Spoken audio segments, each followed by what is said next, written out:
Olá pessoal, sejam bem-vindos mais uma vez, tá certo? A gente vai dar continuidade hoje aqui ao conteúdo Fundamentos do Voleibol, mais precisamente hoje a gente vai falar de recepção, tá? Então no vídeo anterior a gente destacou um pouquinho ali as características principais do saque e hoje a gente vai tentar falar um pouquinho daquele fundamento que atua diretamente contra o saque, que é o fundamento de recepção, tá ok? Então, olha só. Então, inicialmente lá, alguns autores, como a gente falou, eles classificam esses fundamentos de acordo com a sua dependência ou não do adversário, tá certo? E o fundamento de recepção, ele é incluso ali na categoria de fundamentos com princípios defensivos, tá certo? Ele está aí para, principalmente, tá, em sua função principal, defender a quadra da equipe, tá certo? Uma curiosidade com relação a essa imagem, tá, do líbero realizando um passe ali, é que ela tá inclusa, né, na única questão que envolve a modalidade de voleibol que eu encontrei ali nas provas do Enem. Então, ali a questão 120, eu não me recordo ao certo ao ano, tá, mas pergunta ali assim: o voleibol é um dos esportes mais praticados na atualidade. Está presente nas competições esportivas, nos jogos escolares e na recepção. Nesse esporte, os praticantes utilizam alguns movimentos específicos como saque, manchete, bloqueio, levantamento, toque, entre outros. Na sequência de imagens, identificam-se os movimentos de. Aí ele coloca ali o movimento 1, movimento 2, essa figura que a gente colocou hoje na aula está no movimento 2, tá certo? Se vocês quiserem dar uma pausa no vídeo e tentar responder essa questão, tá? Fica a critério de vocês, tá bom? Mas eu acredito que vocês consigam responder com facilidade e depois eu coloco a resposta para vocês, tá ok? Seguindo então. Então, olha só. Então, a gente vai falar um pouquinho sobre as características principais da recepção, tá? Ilustrar um pouquinho, ver quais são os gestos técnicos que se desenvolve ali na recepção, como é que eu realizo essa recepção. E por último, a gente vai um pouquinho mais a fundo, tranquilo? Então, olha só. Quando a bola é originária de um saque do adversário, a primeira ação do jogo da equipe contrária é denominada de recepção. Essa recepção, ela também pode ser conhecida como passe. Então, se você estiver lendo alguma coisa e falar passe ou recepção, nessa situação elas vão ser sinônimos, tá? Elas vão significar a mesma coisa. Uma essa recepção ela atua diretamente num processo específico de jogo. Então, alguns autores eles classificam o voleibol em processos, tá certo? Então, normalmente a gente vai escutar dois processos de jogo, que é o side-out e a transição. O que é o side-out? Side-out é quando uma equipe saca, a outra equipe atua diretamente com a recepção contra esse saque. Esse é o processo de side-out, tá? E vamos supor que uma equipe sacou, a equipe recebeu, levantou, fez o ataque, terminou em ponto, o rally ele terminou no side-out. Agora, caso uma equipe vá fazer o ataque e a outra equipe defenda e tenta montar uma espécie de contra-ataque, aí a gente já entra num outro processo de jogo que é denominado de transição. Tá ok? Só para diferenciar um processo de outro, tá bom? Continuando ali, que a recepção ela apresenta-se como um fundamento defensivo e atua diretamente contra o saque do adversário. Tá? Então, ele é específico contra o saque. Independente se esse saque é muito forte ou muito fraco, o fundamento que atua diretamente contra o saque ele é chamado de recepção ou passe. É um fundamento que tem grande importância na finalização da jogada ofensiva da equipe. Por quê? Porque quando um jogador ele recebe um saque, ele tem que receber esse saque da melhor maneira possível, porque esse movimento de recepção ele é o primeiro contato na bola da sua equipe dos três que a sua equipe pode fazer. Então, se essa recepção ela for bem feita e direcionada para o ponto de referência, que no voleibol aqui no mais alto nível é o levantador, esse levantador ele consegue se colocar numa posição favorável para tentar fazer o melhor levantamento possível, para que lá no final, no terceiro toque, venha uma pessoa e consiga realizar um ataque da melhor maneira possível e finalizar esse ataque em ponto. Caso a recepção já se inicie de forma ruim, ou seja, uma recepção péssima lá no começo, a chance da finalização em ponto desse rally já nesse primeiro ataque, ela cai bastante, tá certo? Então ela tem importância fundamental ali na construção da jogada ofensiva da equipe, tá ok? Então, olha só, a gente entendeu lá que o fundamento ele é aquela ação mais fundamental, aquela ação mais básica do vôlei, e que a gente necessita de algumas ferramentas para a realização desses fundamentos. Essas ferramentas, nós aqui na educação física, a gente vai chamar de gesto técnico, tá? E eu separei alguns para falar alguns gestos técnicos que envolvem a recepção, que são eles: a posição de expectativa, o toque e a manchete. E também na recepção, muito mais na defesa, mas também utilizado na recepção, a gente tem alguns recursos, que são eles: o rolamento e o mergulho. A gente vai falar sobre cada um deles mais à frente, tá certo? Então, primeiramente, a posição de expectativa. Então, sempre que uma equipe se coloca para sacar, os jogadores que são responsáveis pela recepção, e a gente já vai falar sobre essa responsabilidade de recepção um pouquinho mais à frente, eles têm que se colocar numa posição de prontidão, ou seja, numa posição que te facilita um deslocamento para tentar chegar até onde essa bola vai e se colocar da melhor maneira possível. Então, essa posição que te coloca como em modo de preparo, né? Então te coloca numa posição de expectativa, ok? Um outro gesto técnico que também é utilizado é o gesto técnico toque. Então, até um tempo atrás, não é que não se permitia a recepção em toque, mas para fazer uma recepção em toque, o toque ele tinha que ser muito perfeito. Por quê? Como um atleta ele não pode tocar 2 vezes consecutivas na bola, isso também pode ocorrer quando, ao tentar tocar uma bola, esse toque por cima, a bola toca primeiro numa mão, depois na outra. Então, os árbitros eram muito rigorosos quanto a isso, e qualquer recepção que a equipe fizesse de toque, o árbitro anotava 2 toques e dava ponto para a equipe adversária. Então, para contribuir para o espetáculo, para tentar deixar essa bola mais tempo em jogo, a regra foi alterada numa época e permitiu-se esse olhar mais grosseiro dos árbitros, ou seja, ao receber um saque, a bola pode tocar primeiro numa mão, depois em outra, desde que o movimento seja ali próximo, tá certo? Sem a intenção não é você controlar com uma mão e depois controlar com a outra.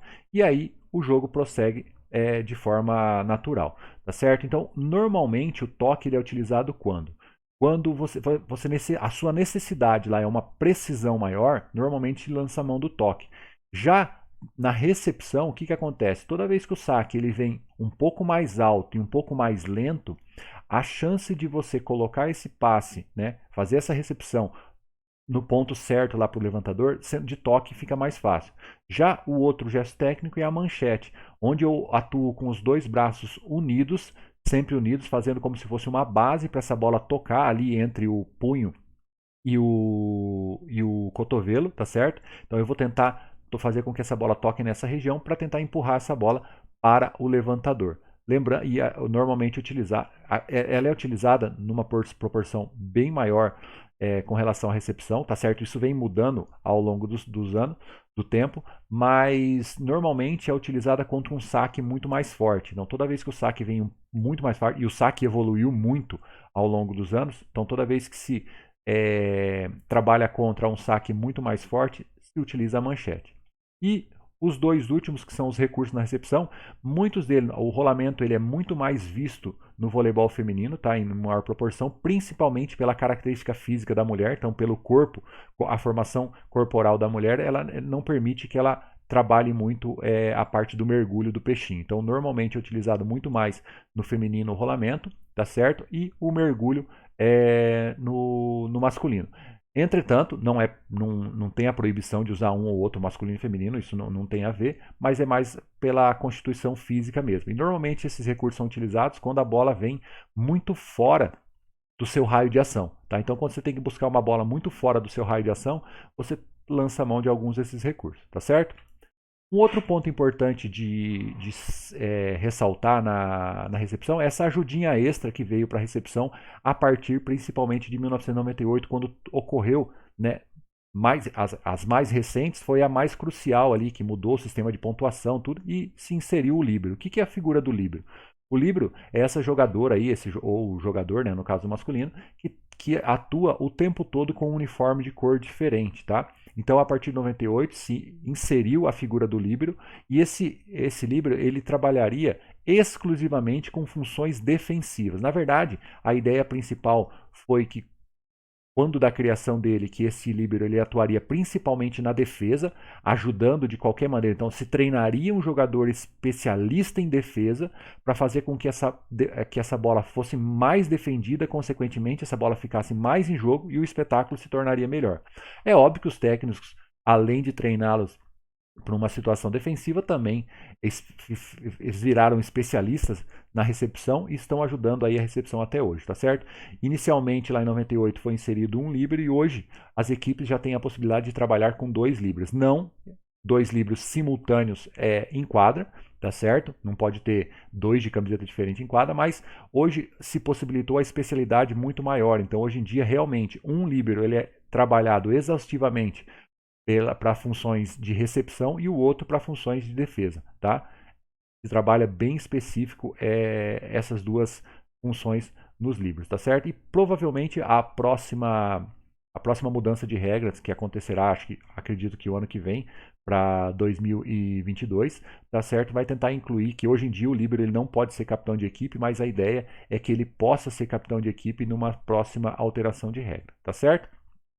Outro ponto que a gente tem que destacar também é com relação aos sistemas de recepção do voleibol. Então, quando a gente escuta a palavra sistema, como em qualquer outra modalidade, nada mais é do que você organizar os atletas em quadra. E como é que eu consigo no voleibol organizar os meus atletas para a recepção? Se a gente perceber as figuras que a gente tem ali, então a gente tem normalmente um jogador mais próximo à rede e um jogador mais no fundo que eles não participam da recepção. Aí a gente tem 3 jogadores em linha, sempre numa posição de expectativa, tá esperando que algo aconteça, e um deles um pouquinho mais próximo da linha dos 3 metros. Então, esse sistema de recepção, ele é baseado em 3 jogadores, tá certo? Então, o sistema de recepção nada mais é ali, ó, do que o número de atletas responsáveis pela recepção do saque. Então, isso não quer dizer que os outros não possam receber essa bola, mas são 3 atletas que naquele momento eles vão ser responsáveis primários, vamos dizer assim, responsáveis primários pela recepção. É óbvio, se a bola bater na rede e for cair próximo à rede, o que está próximo à rede ali pode receber essa bola, tá? A gente tem, como eu sempre costumo falar, a gente tem algumas pessoas que são responsáveis primárias. Isso não quer dizer que outros não possam colocar, tá? Eu prefiro que outro coloque essa bola para cima do que essa bola toque o chão e a bola seja ponto da equipe adversária. Tá ok? Então, só para exemplificar, então no voleibol a gente tem sistema de recepção com 5 atletas. Toda vez que a gente trabalha no sistema de recepção com 5, normalmente esse sistema de recepção ele é utilizado em equipes de iniciação, ou a gente trabalha no sistema de recepção que a gente chama de W, ou em semicírculo. O que é W ou semicírculo? É simplesmente a figura que monta ali, que mostra essa distribuição dos atletas em quadro. Tá? Então, se a pessoa está numa figura mais próxima ao W, a gente fala que é um sistema de recepção em 5 ou sistema de recepção em W. Se os atletas eles estão numa posição mais de semicírculo, a gente fala que é sistema de recepção em 5 ou sistema de recepção em semicírculo, ok? E os outros 3 também diz respeito ao número de jogadores. Então, se eu tenho 4 jogadores responsáveis por saque, eu tenho sistema de recepção em 4. Se eu tenho 3, sistema de recepção em 3. E se eu tenho 2, sistema de recepção em 2. Normalmente, até sistema de recepção em 4 a gente tem baseado mais ou menos como é que eu posso dizer? Na evolução da equipe, tá certo? E o sistema de recepção em 3 ou 2, ele é baseado principalmente no estudo do saque adversário. Então, se eu sei que o sacador do adversário ele vai lá e ele não tem um saque muito forte, então eu posso trabalhar com 2 receptores, tá certo? Agora, se vem um saque viagem, um saque bem mais forte, então eu já posiciono de 3, coloco um lá mais próximo à rede, tá? Para estar recebendo o saque. Então, como eu falei, essa relação do número de atletas responsáveis para receber dá a entender com o tipo de sistema de recepção que a equipe vai utilizar. Tranquilo? Pessoal, no mais, espero que aproveitem o conteúdo, tenham uma ótima semana e nos vemos nos próximos, tá ok? Grande abraço, até mais.